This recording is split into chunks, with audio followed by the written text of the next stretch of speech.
Star Wars 7x7, episode 2872. So we're going to make a weekend of it. Yesterday was George Lucas's birthday, and I shared with you part of a conversation I got to have with Brian J. Jones, a preeminent Lucas biographer. And today we're going to have part 2 of that conversation.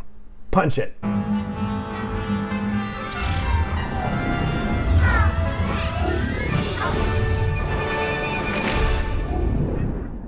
Hey Rebel Rouser, I'm Alan Voivod and this is Star Wars 7x7, your daily dose of Star Wars joy, and thank you so much for joining me for it. So here's the bit about Brian J. Jones. Once again, he is the critically acclaimed best-selling biographer of some of the world's most iconic creative geniuses. His 2016 biography of George Lucas was the first comprehensive biography of the influential creator of Star Wars and Indiana Jones in nearly 2 decades. His book, George Lucas: A Life, was praised as definitive by the New York Times, whiz-bang by People magazine, must-read by Parade, and deemed by Rolling Stone as the one biography for casual and die-hard Star Wars fans alike. It had starred reviews from Kirkus and Booklist and just a whole ton of glowing, gushing praise in its reviews, and it's well-deserved for sure. He's also written comprehensive biographies of Dr. Seuss, Jim Henson, and Washington Irving, and he's now working on a book about the history of the U.S. Capitol. But we are here to talk Star Wars and talk George Lucas. So, without further ado, here is the second half of my conversation from 2016 when the book was released and he was doing promotional stuff for it. My conversation with Brian J. Jones, author of George Lucas: A Life. So, does it make it any different when it's quote-unquote unauthorized? I mean, do you feel that sort of, almost maverick sensation, comparatively speaking? Yeah, it really does, because you don't feel you've got anybody looking over your shoulder who's going, no, that's that I wouldn't say it quite that way, or let's spin this a different way, or, well, I know you think that's what is going on, but that's not really what so it's a little liberating in that sense, in that you sort of are, you're sort of self-editing to go along. I do want to make sure people understand, like the Henson book, even though I had their cooperation, it wasn't authorized per se. Anything I said in that book, if they didn't like, they couldn't stop me from saying anything. Okay. But yeah, it was very liberating to sort of be, going rogue out there. Rogue, I guess I'm rogue too, maybe, out there and doing the work that way. So what would you say? I would have loved to have had their archives. Don't get me wrong. I would love to be, sitting right next to J.W. Rinsler and, pouring through those archives. So I would have loved to have had that. But barring that, not having him on board, I just think it still made it for a really much stronger book. Yeah, and there were some interviews that you were able to do, but I gather that because Lucas declined participation, that creates kind of a ripple effect around people that would be comparatively in his inner circle, that they wouldn't necessarily participate either? You are absolutely correct. I won't name particular names, but I got tantalizingly close to several people before all of a sudden they said, "Oh, is he on board?" No, and like radio silence. Wow. So I had that happen several times. Several people have non-disclosure agreements, and said, "Oh, I'd love to talk to you, but I have an NDA." So so yeah, you run into several barriers like that, but you have to treat yourself like a literary Indiana Jones. You just keep going and just keep digging, and trying to find the nuggets in the earth as you dig them up. So what would you say were some of the most surprising things that you dug up in all of your research? Well, the ones that I felt really good about, even though they're incredibly minor, is I pulled anytime Lucasfilm went up for zoning approval for changes out at Skywalker Ranch, I pulled all the public records on that. And that was where I found the bit about how he had been planning to build a little love retreat for he and Linda Ronstadt at one point. It was in the public record, and like the zoning people were like, "Please, we're not gonna." No, the neighbors objected to it, and so on. So like you find little fun things like that in like weird public records. How she was carrying around an Empire Strikes Back lunchbox with her. I love finding little bits like that. I found stuff in Linda Ronstadt fan club documents about the two of them a little bit, and that was where I found the quote where she said it was ring on the finger and everything, which was news to me. I'd never actually heard they got that close. to being married. So, so there's moments like that I really love, and those are the moments you, as a writer and a biographer and historian, you love finding even little things like that really, it's just another one of those little details that make the story that much more fun and make that story come that much more alive. That's fantastic. I mean, that's almost like the comparative makes me think of Chinatown and, it's just about water rights and how boring, but ultimately what an incredible story is behind this something that seems so absolutely, utterly uncompelling on its face. Yeah, you could find something weird like that in there. I mean, I was pulling on him because he was just furious that, he couldn't get ILM out to the ranch. Everybody just kept saying he was trying to establish an industrial beachfront, a term that I loved. Mm-hmm. But, he just could never get ILM out there. So I was pulling those records all the time, trying to watch this ongoing debate. And then there's that little nugget in there about, trying to build the little love shack for he and Lyndon Ronstadt out on the ranch. So what do you think about his his relationship life? Of course, he was first married to Marcia, and Marcia seems like she was, as much a collaborator on the Star Wars movies as anybody else could have been, and helped shape what the vision turned out to be. Yeah. How would you say his professional life has been affected by his romantic life? Somebody, first of all, Marcia, everybody to a person says, to a man and woman, call her his secret weapon. She was a great editor. She had this really intuitive story sense. But, for Lucas, Lucas, I think, really loved the idea of being in love, and he's a romantic. But at that period in his life especially, I mean, I think I said it quite this way. I mean, for him, movies were the other woman. Mm-hmm. And that made it really tough for him to have personal relationships. And how did his personal relationships affect his creative life? When he was with Marcia, they were sort of both the same thing. She's editing Star Wars for him. She's helping him edit, American Graffiti. She's intimately involved with both of those big projects. So they're really, I mean, there's a whole, there's no wall between his personal and his private life, or his private and his professional lives at that point, which again, that makes it tough on a marriage. It makes it tough on her, especially because Marcia's getting ready. Marcia wants to go out and have a family and have some downtime, and Lucas keeps saying yes. Let me just get this next one out of the way. And finally, really collapsed his marriage because of that. By the time he got to Jedi.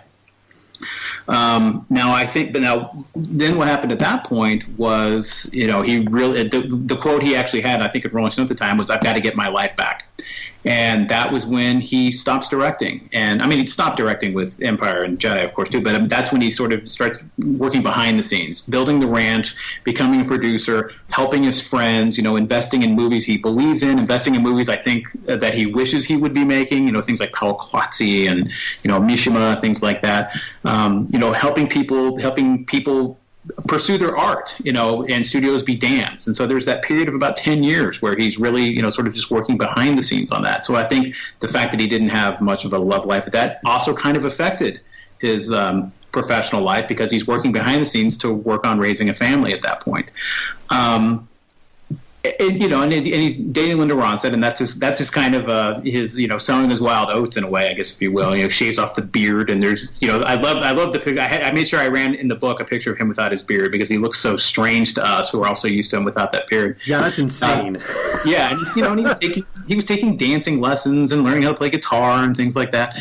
But I really think the relationship he's got with Melody Hobson is just, I think that is his soulmate. I mean, they're a great couple together. He is clearly nuts about her. She is sharp as a tack and very savvy. I mean, I think they're a terrific couple.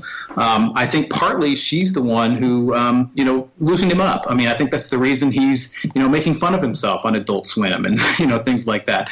So I really think that she's helped lighten him up a little bit. And so he doesn't take himself quite so seriously anymore. He's got the scowl off his face.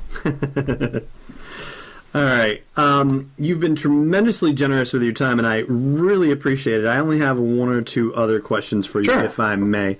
Yeah, not at all. As far as other influences on his life, one of the themes that crops up from time to time in your book is you talk about the importance of people who are a few years older than him that sort of step in and become older brother-like figures in his life. Like you mentioned Alan Grant in the racing scene, and Haskell Wexler when he goes to USC Film School, and Haskell's already a cinematographer, and then, of course, Francis Ford Coppola as well. Would you mind talking a little bit about that and how that affected his life, and also, even as it goes on, does it flip around? Like, does Lucas end up taking that role in other people's lives? Yeah. No, I think it's a really interesting aspect of his personality, and you can trace it all the way back to when he was very young, and his sister had been engaged to a young man who was killed in Korea, and Lucas was devastated by this, and had been very close to his sister's fiance. And Lucas, I think, always was sort of looking for that older brother figure, because it wasn't that Lucas didn't get along with or didn't love his father, but he and his father were sort of cut from very different cloths, and very not necessarily estranged, but didn't always get along. And so I think he was looking for somebody to fill that gap in there a lot of his life, and really would attach himself to these warmer, fraternal figures, starting, again, Alan Grant in the race pits, Haskell Wexler, very early on, and then comes to bail him out when he's doing American Graffiti. Somebody like Coppola. And Coppola, of course, is a huge figure in Lucas's life, because Lucas attaches himself to Coppola because the two of them, again, although they are cut from the same cloth, and they're both these creative, hugely independent, fiercely independent mavericks, they're also these yin and yang personalities, where Coppola is larger than life and loud and bombastic, and Lucas can barely be heard half the time. And Lucas always talks about how Coppola is the one who wants to jump off the cliff, and Lucas is tapping him on the shoulder saying, "Shouldn't we think about this first, Francis?" So there are these two dynamically opposed personalities who complement each other almost perfectly. And Coppola's come out of the theater scene and is into dialogue and working with actors, and Lucas has no time for actors, and don't get method with me, and read the words I have on the page, damn it, I don't care if you don't like it, and we'll fix it in editing, and but both of them, it's a perfect storm at the time they meet, because they're independent film is starting to it's on the rise, and easy writers coming along, and the two of them go out on the road, and they're making the Rain people, and they realize that they can carry everything they need on their backs, and they don't need to be beholden to a studio anymore, and they can own everything, and And so, the vision is the same, but the execution is so much different. Coppola is the one who's like, I'm going to take all my money and put it into Zoetrope, and I don't care how much anything costs, and I'm going to buy this expensive warehouse, and I'm going to, and Lucas is like, well, I envision this as almost like a little frat house, and Coppola wants to build an empire immediately with like a landing pad for a helicopter, and Lucas just thinks he's nuts. So, they usually have the same goals, but the execution is almost always different. Mm-hmm. And Coppola makes Lucas insane, because again, Coppola is the one who's taking all of his own money and pouring it into Zoetrope, and pouring it into his own projects, and is loud and boastful and all those things that Lucas isn't. And Lucas is wagging his finger at Coppola, saying, "Why are you investing all your money? Why are you being so crazy?" And meanwhile, Lucas actually does the same thing, as we've talked about. He does it on Star Wars. He does it on Phantom Menace. He does it on Empire Strikes Back. But he has I don't want to say the luxury, because he works very hard for it, but he ends up with Star Wars every time when he does this.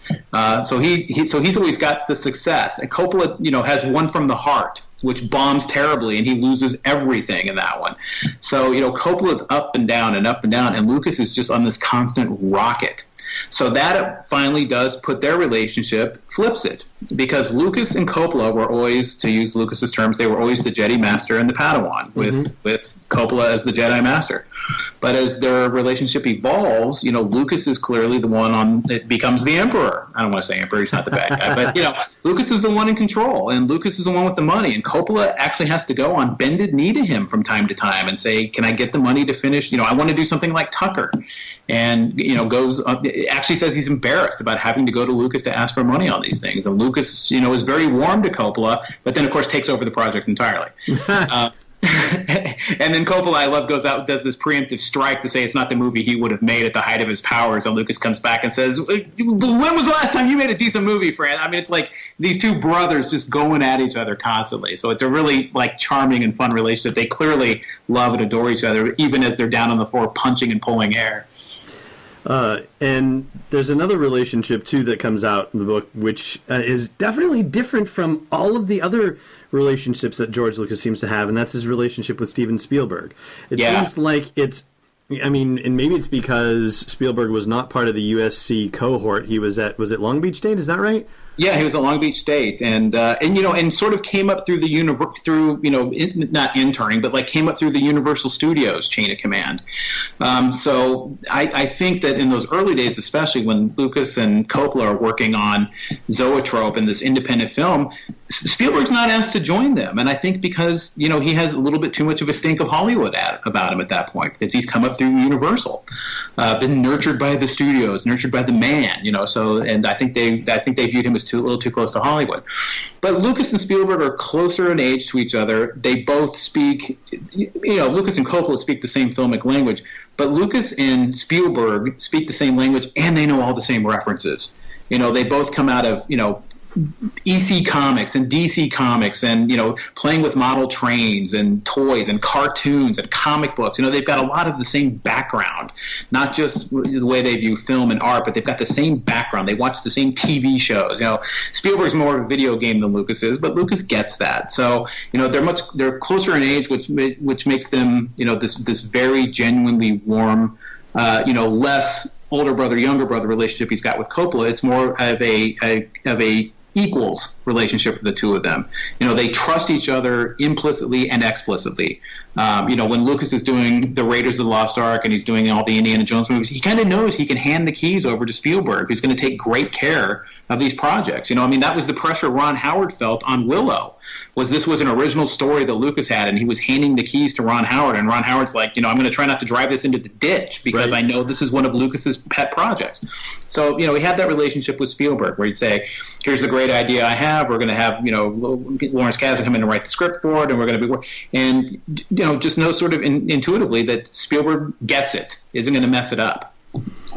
And by the same token, Spielberg, and there's a quote from you that you share in the book about the rebooting of the Indiana Jones franchise, doing an Indiana Jones 5, and the press conference, Spielberg says, of course George Lucas is going to be involved. You can't make any Indiana Jones movie without George Lucas, and that being a potential swipe at Disney for doing the sequel movies without George Lucas. Right, for doing Force Awakens. Yeah, and and that was one of the things too that when everybody said when they said Lucas was involved with the story, and everyone went, oh, Lucas isn't involved with Indiana Jones 5. Spielberg never said he was going to write the story. He said he envisioned him as executive producing or producing, which, as far as I can tell, is still what he's doing with Indiana Jones 5. Mm-hmm. And I think ultimately that comes down to, the major thing that I think, at least, about Lucas, and certainly this definitely applies to the prequels, and I'd love to hear what your opinion is about it outside of the biography, keeping things neutral situation. But I've always felt that Lucas had the right idea about the story, and that if you step away from the dialogue and you step away from some of the clunkier acting, if you will, that the prequel stories themselves actually stand up pretty well. It's just the execution that falls flat in places. I mean, what do you think about that? I remember watching the first Star Wars in my 20s, and I was working in politics by that point. And there's a line in there where Tarkin says something about how they've, dissolved the Senate and they've returned control to the local governors. And I remember hearing that line and going, oh, wow, that's a throwaway line, but that sounds really fascinating. I would love to know the politics of the Empire. Well, that's what you get into in the prequels, and it's really not all that interesting, in my opinion. I got annoyed with somebody about that. I was saying, I don't know, arguing about trade taxes and things like that is too much like what I did for a living. So maybe that was why I didn't that much. But I don't like, for example, there's things about the prequels that really bug me. I don't like the whole midichlorians thing. That bothers me to no end. I don't like Anakin building C-3PO. I was always of the view that 3PO and R2 had been kicking around the universe with each other for 200 years before we ever saw them. And having him built in the desert by a 7-year-old really galled me. I was glad we didn't see a young Han Solo. It's one of those things where I don't like when they, in an origin story, when everything is together in the origin story that you will see later on. You've got every character makes an appearance. Right. I have issues with prequels, but there's people that think the prequels are terrific. I always compare it to Saturday Night Live. Like, you always think the best years of Saturday Night Live were the ones you watched between the ages of 20 and 25. And I think Star Wars, like, the ones you like the best are the ones you see between the ages of, like, 10 and 17. Mm-hmm. And so, there's people that think the prequels are awesome, and God love them. I mean, that's what they're there for. I watched them all again while I was writing the book, and I enjoyed Revenge of the Sith. Attack of the Clones I cannot stand. I think it's way too talky. But again, some people love it because of that. So, the great thing about Star Wars, again, is it belongs to all of us now, whether Lucas wants it or not, and we can have these arguments about it. And, so we already know he took his ball and went home. We don't have to worry about it anymore. We can all sit and bicker about, how terrible something is, or about how great something is, and whether Jar Jar was really a Sith Lord, and they had to scrap that plot. That's the great thing about Star Wars. And that's actually the ownership of Star Wars. Strangely enough, in the very first podcast, and we're 888 podcasts as of today. Fantastic. Yeah, the very first podcast, though, that was one of the things that I had initially said outright, is that I don't think Lucas realizes that we own it now. I mean, it does belong to us, and maybe he thinks he sold it away in 2012 to Disney, but keep it away from all of us, Yeah, it was gone a lot longer. Absolutely. Before that. And again, that's I understand the frustration, but it's also a really amazing place to be. I mean, we should all be the kind of people who've created this big universe that everybody can play in now. Exactly. All right, I have one more question for you to wrap this up, and it would be, if you had to pick what you think are maybe 2 to 3 of the most pivotal moments or decisions in Lucas's career that really shaped everything that was to come for his life, what would you pick for those moments or decisions? When Universal cut 4 arbitrary minutes out of American Graffiti because they could, that right there is, I think, the big moment. They'd done it to him earlier on THX as well, but Universal, I think he trusted somewhat. The fact that they went back, took that film, edited 4 minutes out of it just because they could, I think that's the moment right there where you have Skywalker Ranch is born and Lucasfilm Ltd. Juggernaut is born. That's the moment where he is determined. He is never going to let a studio take a film from him again. To do to him what businessmen do, which is, he says in 1980, the studio suits, they see their job as screwing everybody. He calls them sleazy used car salesmen. So it's like that experience right there left a terrible taste in his mouth, and that was the beginning of it all. I think right there. I mean, he never forgave Ned Tannen, never let him forget it. So that right there is one of the pivotal moments, because that's sort of the real birth. And again, he'd lost a film before with THX, but that, I think, is the moment when his path is forged, when he is determined now Skywalker Ranch is going to happen. I mean, Zoetrope didn't work out. The Zoetrope dream faded. Now he's going to build it himself without Coppola. So that's one big one.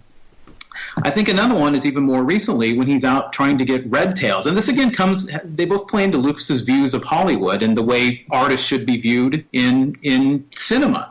So, part of the impetus behind Skywalker Ranch is that the artist is the one that matters. Lucas's quote about the studios is, he says, to them, the deal is the movie, not the movie is the deal.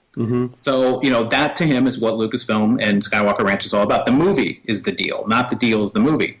So in 1990, or actually post-1990, after he gets Red Tails made, and he's had to put all of his own money into this. This is a project very close to his own heart. He'd been talking since 1990 about doing an all-African-American movie with African-American directors and writers and actors in it.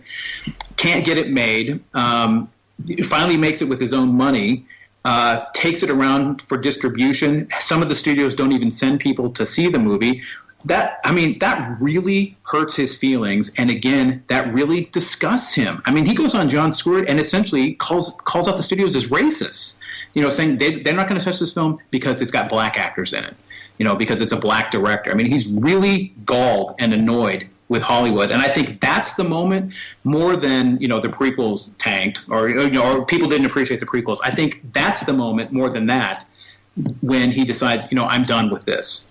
I'm done with Hollywood. I think that sort of is the moment he's going out the door to selling his company, because he's got something like Bread Tales, which he's poured his heart and soul into, and people just crap on it. I think that's the moment right there that's starting to push him now into thinking about selling his company. Got it. All right. I like those as choices for sure. Absolutely. One other one I would throw in is your detailing of his negotiations with Fox over The Empire Strikes Back, and how he talks about how, and this is another, sleazy film producer or sleazy movie studio executives, how they're getting, 60% and more of the cut right. from Star Wars, and they're doing nothing. And he's just incensed by that, and talking about how, he's putting everything on the line, and, his heart and soul and blood and sweat and tears and all of that. And the studio is, taking more than half of it for just doing nothing for all intents and purposes. Oh yeah, and he really makes them eat it too. Like their take of it goes down to 28% or 31% or something. Like he really kicks them when they're down on that, and really negotiates a deal that's just great for him, and probably cost Alan Ladd his job. Which is unfortunate, because Alan Ladd, if there was anybody who really stuck his neck out, I think, in the studio side of things, I think Alan Ladd was really, as far as I know, was, doing the best he could to make it happen. Yeah, Alan Ladd, really got it, first of all, because, again, that's another guy that's, spoke the same language Lucas did and understood references to Captain Blood, which not every studio exec understood. So I really think Ladd got it, understood it, and even after seeing the initial drafts of, The Star Wars and the original adventures of the Star Killer stuff, Ladd didn't understand what he was reading, but he knew he had something in Lucas. And that's that to Lucas. Loyalty to Lucas means more than almost anything. Lucas is loyal. I don't want to say to a fault, but incredibly loyal to his friends, giving them points in his movies. And if he went to, if anybody he went to college with at USC, they stay friends, they help each other, they bail each other out. It's really one of his, redeeming qualities that Lucas has as well. So do you feel like, I'm sorry, bonus question for you. No.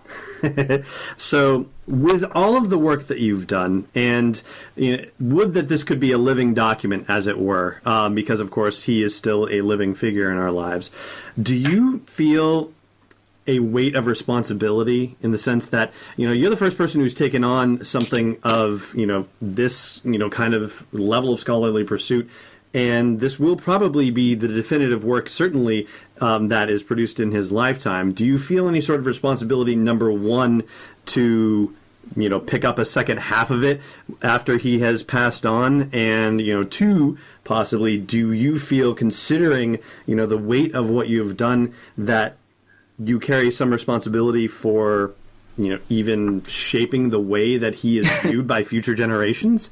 Oh boy, both great and both really scary questions, Alan. On the first one, I think, who knows how long Lucas can live? He could live to be 100 for all I know. But I would love to go back and look at however many years, have passed since the book came out and he passes. So, I would love to go back and continue the story as needed from there. I would love to even, keep.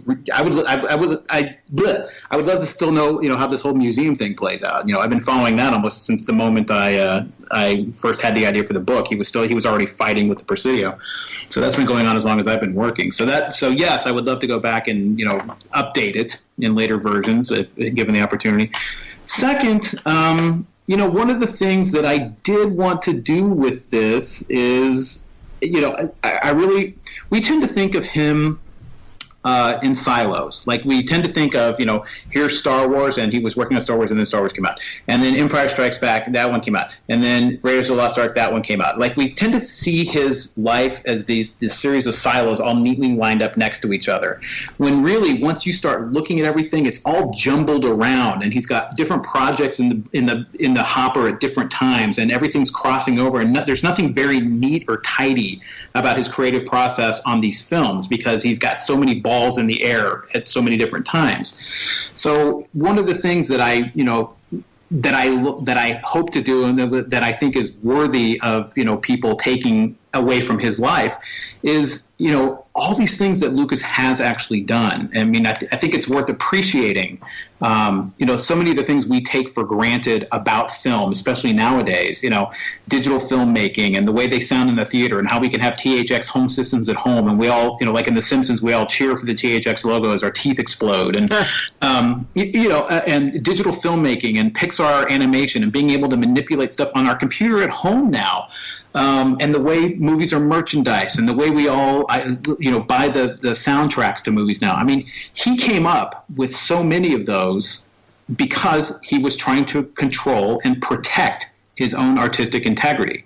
Whether you think that what he put out was art or not is, certainly up for your own opinion on this. But his goals were always his own artistic integrity and protecting that.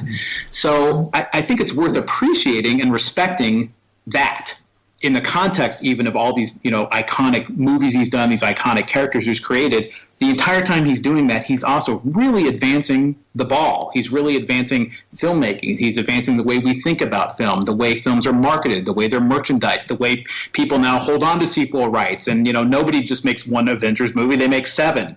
So, Lucas has, really changed the way we look at film, the way we approach film, the way we wrap our arms around film, the way we wrap our arms around directors, the way we follow directors. Before Lucas came along, you weren't necessarily excited like, oh, there's a movie by a certain director coming out. Nowadays, you look for a Quentin Tarantino film, a Kevin Smith film, a Tim Burton film. We look for directors now. Directors have become, rock stars, which didn't happen until these guys all came along. So, he doesn't need me to secure his legacy. He's done a pretty good job on it. But I think part of what I saw as my task was, let's get all of this stuff in one place for the first time and let people see it and let everybody really sort of, grasp what a huge accomplishment, what a huge amount of stuff this guy's done in his lifetime, again, in the name of his own artistic freedom and integrity. And I have to say, considering just how immense his vision is, this had to have been an incredibly intimidating project, and you even said as much at the beginning of it, and that you even despaired of being able to complete it at some point, and yet you've done an absolutely remarkable job digesting all of the information that's out there about him into a comparatively small, really, 500 pages, no problem. You've done a tremendous job with it. I'm glad to hear you, and I really, really appreciate that, Alan, because, I know people will be like, well, I've heard that story before, or I've seen that quote, but, again, part of what I wanted to accomplish with this was, yeah, you might have heard that before, but let's put them all in context with each other now. Let's get the entire thing down so you can see, exactly what he was talking about there and why he was angry there and what he was thinking about when that story happened. That was one of the real challenges, and ultimately one of the big goals with this book. So the book is available now, was released on Tuesday, December 6th, and is available at fine bookstores and online outlets as well. We will have a link for you to pick it up at the blog post for the show's episode at sw7x7.com. And Brian, for people who want to keep up with what's next on your journey, where should they go? You can find me on Twitter. I'm at Brian J. Jones. Spell out my entire name, BrianJayJones. If you just type Brian Jones, you get the Dead Rolling Stone. My website is brianjjones.com, and I am on Facebook at official Brian J. Jones. So I'm kind of everywhere, but I'm mostly on Twitter. If you want to come to play, come to Twitter. That's where I tend to have the most fun. So. And for our listeners, I will also link to those in the show notes for the blog post for the show's episode as well, so you can get there too, in case you don't happen to remember it off the top of your head while you're on your commute or you're on the treadmill or wherever you might be listening to this. That'd be great. Right, and shoot me an email because I'll email you back. Yes, he will. In fact, I tested that earlier today, and he did. So we'll tell all your listeners about us on our crossed wires at an earlier time when we were both going, where's the other guy? Yeah, right. And that's Brian at brianjjones.com, and Brian is with an I, not a Y for that. Correct. Exactly.